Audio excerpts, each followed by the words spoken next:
Now, let's turn our attention to the risk factors that increase the vulnerability of adolescent drug use. The more risks a child is exposed to, the more likely the child will be to abuse drugs. We'll first look at peer substance use. Among the factors most consistently associated with adolescent drug use is drug use of close friends. Some research suggests having drug-using acquaintances to be a necessary circumstance for the use of illicit drugs, as initiation into these activities is usually through friends. Another risk factor for the development of drug use is genetic vulnerability. Some research indicates that individuals who develop problems with drug use have a genetic predisposition to do so. Family plays a significant role in the onset of adolescent drug use. Research suggests use of illicit drugs by family members, especially parents and siblings, is associated with adolescent illegal drug use. There are two mechanisms by which family members' drug use promotes adolescent drug use. The first mechanism is modeling of drug use by the adolescent. The second involves a parent-child relationship.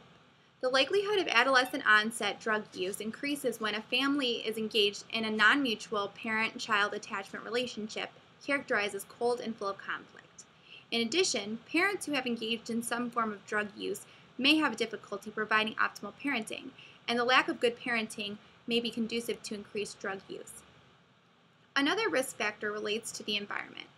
Living in a community where drug use is the norm or even expected will likely affect an adolescent's thinking and increase the probability of his or her experimenting with drugs. Research indicates that children who grow up in severely impoverished neighborhoods and families are at a greater risk for developing drug use. Next, we will discuss the perceived availability of drugs. Empirical evidence suggests that an adolescent's evaluation of the accessibility of cigarettes, alcohol, marijuana, and other illegal drugs predicts the use of these substances. Last, we take a look at the laws and norms favorable to drug use that create vulnerability within the adolescent population. Typical attitudes about drug use and local laws and policies, for example, the legal drinking age and taxes on alcohol and tobacco products, have demonstrated a correlation with drug use in adolescents.